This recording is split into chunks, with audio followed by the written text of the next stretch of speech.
And it is that for that married person, they're looking at the unmarried and saying, man, I wish I was back at that place. It was so less problematic and difficult and painful. I wish I'd have never got married. What? The grass is greener. And then he's saying from the unmarried perspective, they're looking at the married and they're saying, that would be so awesome to have somebody like that in my life, to have somebody who cared about me and who was there for me. And he's saying, whichever of those conditions you're in, be content, remain as you are. And so he says this in verse 34, and his interests are divided. And the unmarried or betrothed woman is anxious about the things of the Lord, how to be holy in body and spirit. But the married woman is anxious about worldly things, how to please her husband. I say this for your benefit, not to lay any restraint upon you, but to promote good order and secure your undivided devotion to the Lord. If anyone thinks that he is not behaving properly towards his betrothed, if his passions are strong, and it has to be, let him do as he wishes, let them marry. It is no sin. But whoever is firmly established in his heart, being under no necessity, but having his desire under control, and is determined this in his heart to keep her as his betrothed, he will do well. So then, he who marries is betrothed does well, and he who refrains from marriage will do even better.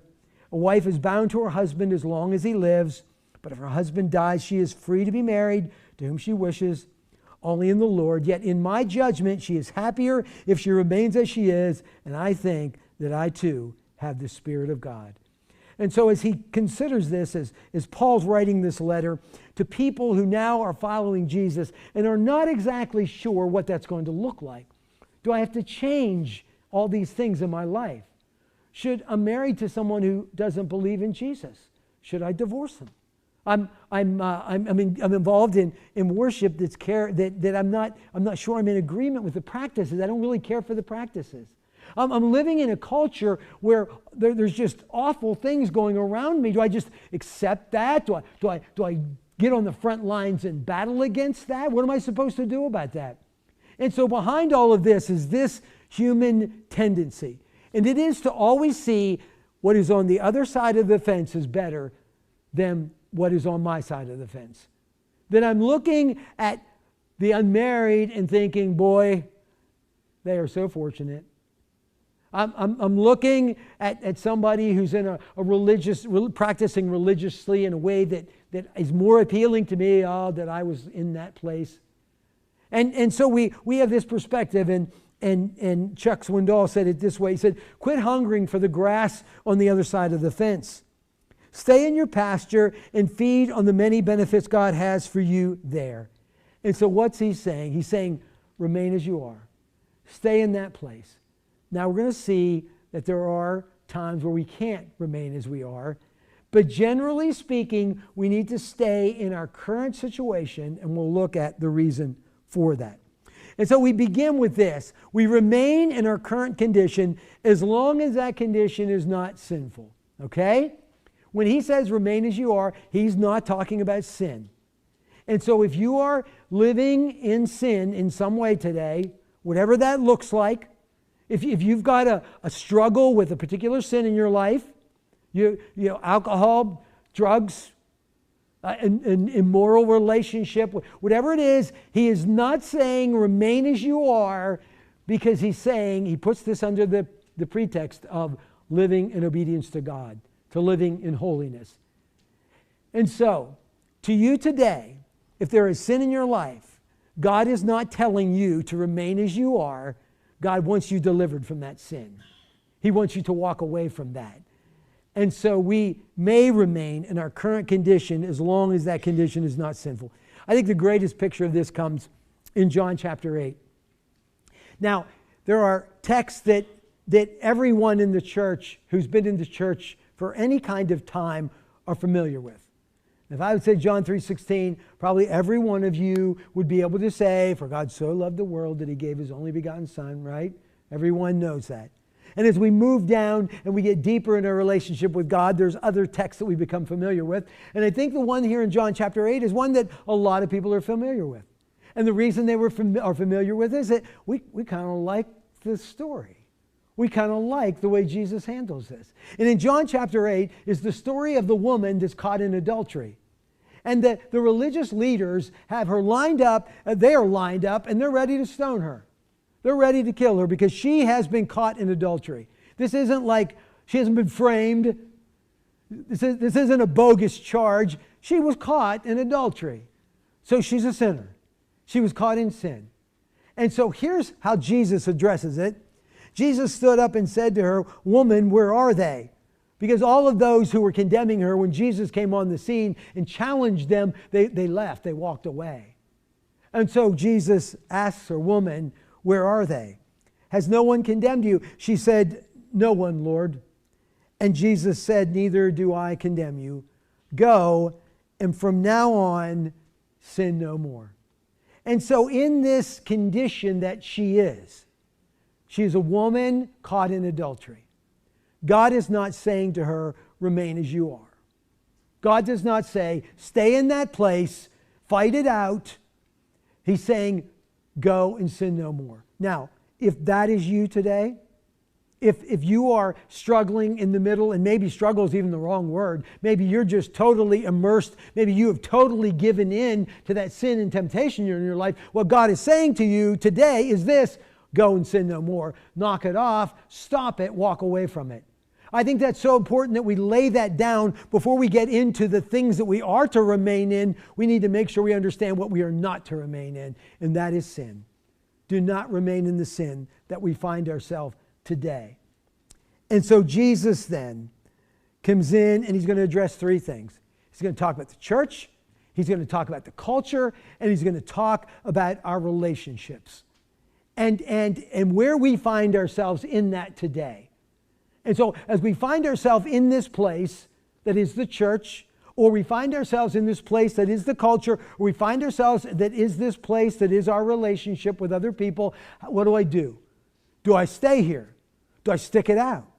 Or do I move on? Do I go on to something else? Are there changes that need to be made? And so we begin with this. And it is that Jesus did not come to bring a religious revolution, but a spiritual revolution. His primary means, his primary purpose was to spiritually change the world, not to just change the church. It wasn't just to change the way we worship, the way we behave in the church, the way that we act. Now, there are things in the church that probably needed changed. Probably things in our church today that need changed. Jesus didn't come just to change those things. He came to create a spiritual revolution that would result in those changes. And so when they get caught on, when they get hung up on, should I get circumcised? Should I get uncircumcised? He's saying, don't get lost in those details. Remain as you are in those religious practices, but seek God. Seek your relationship with Him. That's what's primary. That's what's most important. In Matthew chapter 5, verse 17, Jesus said this. He said, "Do not think that I have come to abolish the law or the prophets. I have not come to abolish them, but to fulfill them." So Jesus came into this religious world of the day, and the Jewish people were like, he is wrecking our system. He is completely trashing our Jewish system. And so the Jewish Christians were what? They wanted to kind of bring that stuff with them into their Christianity. And Jesus says, I didn't come here to destroy religion. I didn't come here to do away with that. I'm fulfilling that. I'm completing that. And so we want to be in our church to be that place where we want it to be. We want to be functioning religiously as Jesus calls us to. But we don't do that by simply focusing on the liturgy and the details of religion. We do that by seeking Jesus. Our relationship with Christ will result in a right religious practice. Not, let's sort out the details of our religious practice. Jesus will sort the details out. And so he moves from that into the society and the problems of society. This idea of slavery or free. Now this would have been one of those kind of confrontational, important issues of the day. Is slavery okay? And we as a culture, we would look at that and say, well, we've moved beyond that, at least in our nation, in our world. We've moved beyond that. But you know what? There's still cultural issues that we're fighting, that we're facing. We look at the idea that how many unborn children are aborted. We look at just the horror that's coming on our kids today through the transgender movement, and the idea is to just completely destroy the idea of male and female. We look at those things and we get angry. We get outraged, or at least maybe I can't speak for you, but I certainly do. And man, I want to fight that in the streets.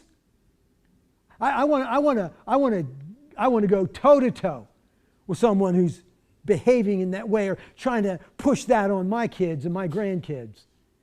And we should. But what he's saying is that Jesus didn't come primarily to fix those things in our culture.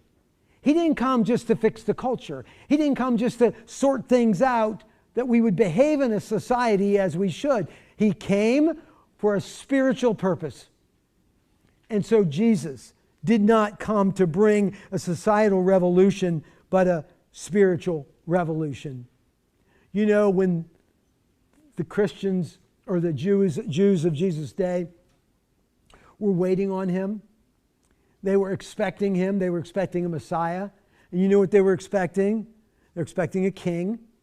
They're expecting somebody who was going to what? They're going to overthrow society. They're going to get Rome off our back. They're going to get rid of those problems that exist in our culture and our society, the way that we're being mistreated as people. That was their concern. And they saw Jesus, they saw the Messiah as the individual, the king who was going to do that.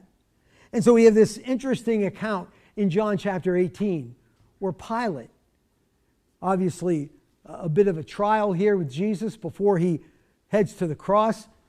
So Pilate entered his headquarters again and called Jesus and said to him, "Are you the king of the Jews?" Now, when Pilate asked that question, he has a very precise thought process in that. What's he talking about?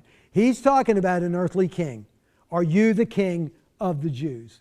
Because Pilate really doesn't care about Jesus as a spiritual king. That's not his concern. But he is concerned about Jesus as an earthly king. If Jesus is coming and he's a threat to Caesar, then that's a problem for Pilate. And Pilate needs to address that. And so when he asks that question of Jesus, he's asking him, did you come here to just revolt against the society and the culture that exists? And so Jesus says to him, Jesus answered, "Do you say this of your own accord, or did others say it to you about me?" Pilate answered, "Am I a Jew? Your own nation and the chief priests have delivered you over to me. What have you done?" Jesus answered, "My kingdom is not of this world. If my kingdom were of this world, my servants would have been fighting, that I might not be delivered over to the Jews. But my kingdom is not from the world." Jesus shows us that his primary reason to come to earth was not an earthly kingdom. It was not to fight the cultural battles of the day. He was here for a spiritual revolution. He was here to bring about a revolution from a spiritual perspective. Then Pilate said to him, "So you are a king?" Jesus answered, "You say that I'm a king. For this purpose I was born, and for this purpose I came into the world, to bear witness to the truth. Everyone who is of the truth listens to my voice." So Jesus did not come to bring about this societal, cultural revolution. He came to bring about a spiritual revolution. And then he enters into the family, the marriage, which most of chapter 7 has really been about. And so the question then became, should I stay in this relationship? Should I get married? Should I not get married? Should I get divorced? Should I fight to the end? What should I do? And Paul answered the question that you need to remain as you are. Wherever it is, that's where you need to remain. And so we might think this, that Jesus came to fix that. That Jesus came to fix my marriage relationship. And I'm going to say this, that Jesus wants your marriage relationship fixed.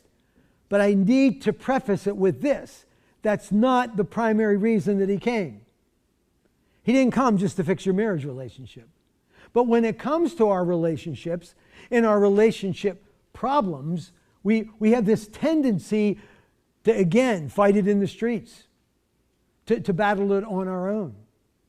And yet, Jesus did not come to bring a relational revolution, but to bring a spiritual revolution. In fact, when it comes to Jesus' words on the way that we relate to one another as husband and wife and in other ways in our life, they're kind of harsh. They're kind of scary. In Luke chapter 12, he says this, "Do you think that I have come to give peace on earth?" And we're like, yeah, I think that's what I thought. Peace on earth, goodwill to men. Isn't that the whole purpose? But he goes on to say this, "No, I tell you, but rather division. For from now on in one house there will be 5 divided, 3 against 2 and 2 against 3. They will be divided father against son and son against father, mother against daughter and daughter against mother, mother-in-law against her daughter-in-law and daughter-in-law against her mother-in-law." And so this picture is that when Christ came into the world and when Christ came into your life, there's going to be elements of division. And it's what we've been looking at. That if you are a follower of Jesus and in your home you're living with a spouse who is not a follower of Jesus, that brings division. That makes things challenging. That makes things oftentimes more difficult. And it's why Paul says that if you're not married, don't naturally go seeking it. Because it can present problems in your relationship. So what does that mean? I shouldn't fight for my marriage? Absolutely not. It was the whole purpose of the message last week. Fight for your marriage. But with this understanding. And it is that your marriage is not going to be fixed because you followed the advice of Pastor Dan. It's not going to be because you simply did the things that were on the list. Your marriage will be fixed because a spiritual revolution has occurred in your life and hopefully in the life of your spouse. That's where healing and restoration occurs. Jesus didn't come just precisely to help us all just get along. There's going to be division as a result of Christ's appearance. But Jesus came to bring a spiritual revolution that ultimately brings peace and restoration in relationships. So why is this important? It's important for this reason. If what we think is that all the answers to these problems that we have regarding church, regarding society, culture, and relationships, if we think that the answer to those things is that's where we have to focus, I got to pour my focus and attention into these things, this is where the battle's fought, this is where the battle's going to be won, what we're going to do is ignore the real answer. The real answer is spiritual. It's going to be when Christ comes into the lives of people and changes their hearts that our religion, our churches get right, that our culture gets right, that our marriages get right. But if our focus as a church is simply on the issue in front of us, the issue at hand, we are going to actually get in the way. We're actually going to inhibit. We inhibit spiritual revolution when the church's primary focus is the cultural revolution. I've seen that in churches all the time, where their decision is going to we're going to minister the world. We're going to feed hungry people. We're going to love people. All of those things we're called to do. But if we do those things apart from seeking spiritual revolution, allowing God to work in our hearts and minds and the hearts and minds of people, we will actually get in the way of that. We will actually get in the way of true restoration if all we're doing is walking and fighting in the streets. You know, of course, we have a close connection with Crossroads. My wife works there. And their job there is ultimately to minister to moms, to mothers that find themselves in a crisis pregnancy. And we would look at that and say, well, isn't Teresa fighting the battle there in the streets? Yeah, she is. That's taking the enemy on. That's fighting in our what God has enabled us to be able to save babies. But you know what? If a young girl walks into their office, you know what their first concern is? You know what they begin with? They begin with their spirituality. They begin with their heart and the relationship with God because they understand this. You might save a baby. You might have an impact on somebody's life. But you know what? You want to change generations, then Jesus has to get in the heart of that young girl. Jesus needs to do the work that needs done that will bring about the revolution in society and in culture. But if we just focus simply on the issue and not go back to the spiritual nature of the battle that we're engaged in, we'll fail.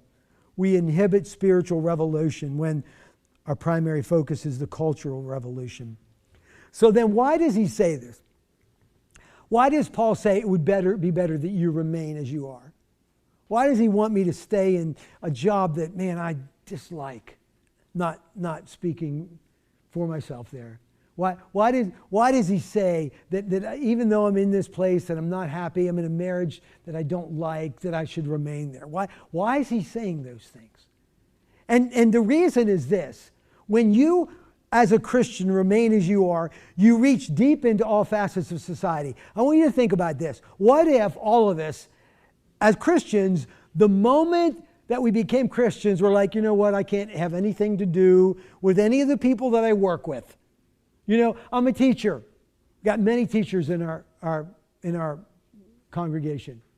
I can't stay in this godless place any longer. And so all the Christian teachers just walked out of the schools the day that they believed in Jesus. Those of you that work in the correctional institution, for what I hear, a really dark place. What if one day all the Christians have said, you know what, I'm out of here. I can't take the despair and the despondency of this place. I'm gone. In every element of society, we as Christians just abandoned. We just walked away from. He's saying, remain as you are. Stay in the schools. Stay in the correctional facility as an employee, preferably. Remain as you are, because in that place, you're going to be able to minister and to reach people that otherwise you wouldn't be able to. Remain as you are. Stay in that place, even though maybe it's tough, maybe it's difficult, but it is in that place that maybe you are the light in this moment. And so we don't walk away. We don't give up. We don't just abandon society because it's tainted, because that place is dark and difficult. And so we remain so that we reach all aspects of society, deep into all facets of society. It is our privilege and responsibility to do that. And so we as Christians have that great opportunity. You know, I stand up here each Sunday and I have the blessing to speak to 170 people each week. And you know, my reach maybe even goes beyond that a little bit because of live streaming, because of YouTube. And so we get to reach, but I'm still limited. You know, on a good week. On a good week, I might reach a couple hundred people with my messages. But you know what? If there's 170 people here, and my message reaches 170 people, you, 170 people, have avenues into people and lives and places that I don't. I don't get to go into the schools. I don't get to go into the correctional institution. I don't reach into those places other than through you. And so we are able to reach in all facets of society because everybody is in some way remaining where you are, doing the work that God has given you in that place, even though maybe it isn't a place that you really preferably would want to be. We also remain as we are because it becomes part of our gospel story. It becomes part of who we are as Christians. We might look at it kind of a dark and difficult time of our life. Maybe you were living in just disobedience to God and sin, and we want to kind of want to whitewash that. We want to get rid of that. But in truth, that's part of your gospel story. In fact, think about this. If you share your testimony and you ignore part of your testimony, it might make you look better, but you know what? It doesn't emphasize the goodness of God. Because when we hear your story and we know the ugliness, you know who becomes bigger and better? God does. Jesus does. Because he delivered you from that ugliness into his presence, into the church today. And so when we try to ignore there's things in our life that we really aren't proud of, we really wish weren't part of our testimony, we are giving away an opportunity to share the full gospel story. Teresa had an uncle. Her uncle was Clifford Scott, that many of you probably know and remember. And Clifford, when he was young, he had I think he was in the military, and he went and he got tattoos. Now, what I'm about to say has nothing to do with that I believe tattoos are wrong or sinful. Please, that's not the point of the story I'm about to share. Don't take it that way. But he had tattoos. And Clifford was working with kids in the church, teaching and helping with young people. And this really bothered him, these tattoos. He thought that they were a harm to his testimony. Now, these were the old school tattoos, like an anchor and an American flag. These are back from the 1940s and 1950s. But he really was embarrassed by this. And so he was going to have surgery. He was having surgery on his abdomen. And he said to the surgeon when he went for the meeting beforehand, I want to ask a favor of you. He said, when you do my surgery, would you take my tattoos off? And the surgeon was like, why would you want me to do that? And he said, well, I work with kids and I'm embarrassed. I don't like the testimony that it gives, so if you would take them off. And the surgeon was like, well, you know what, I appreciate that, I'll do that. Now, here's the thing, that what Clifford was doing was he wasn't remaining the same. He wasn't remaining as he was. He was removing that element, that testimony, that story, that part of his life when he did that. But I appreciated what he was thinking. Now, here's the thing, though. All he did was he replaced his anchor with this deep scar across the middle of his forearm. Each of his arms had these deep scars. It still was a part of his gospel story. Now it became, where did those scars come from? Well, let me tell you, those used to be tattoos.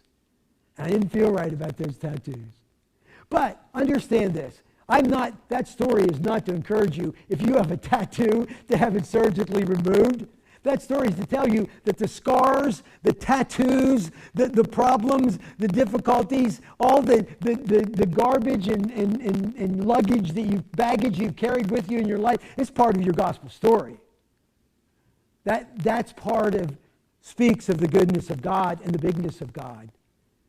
And so when we try to separate, to not remain the same, maybe what we're doing is trying to hide the things of our life that we're not really proud of.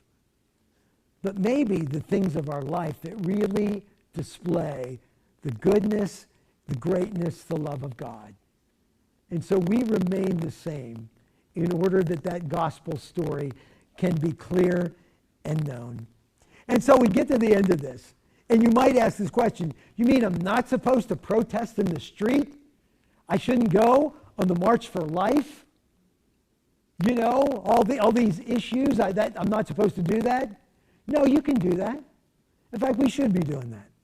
We as Christians should be vocal about the atrocities and the problems that are going on in our society. But here's what we need to know. It will not be fixed in that way. It is not going to be fixed because you marched on Washington. It's not going to be fixed because you got in the right church and started practicing the right worship liturgy. It'll be fixed when the spiritual revolution occurs in our country, and specifically in your life. When the church focuses on spiritual revolution, the cultural revolution follows.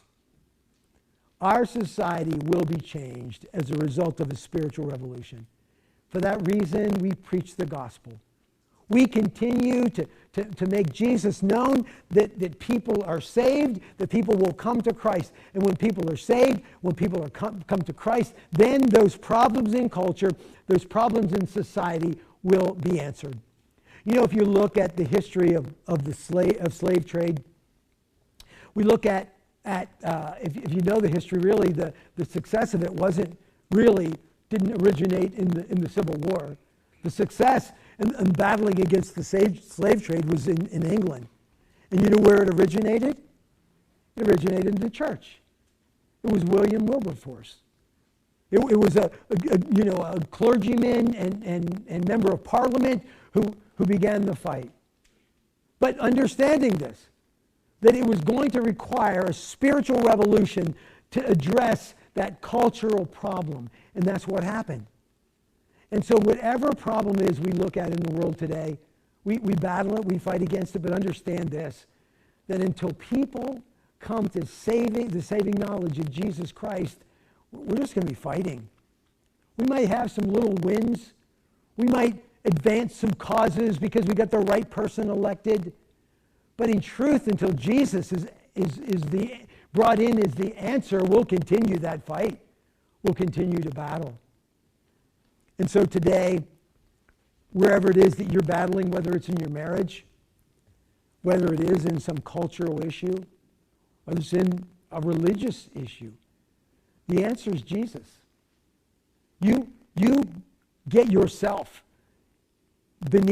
at the foot of the cross. You get yourself before Jesus. And as a result of that, those other things follow. Those other things will be changed.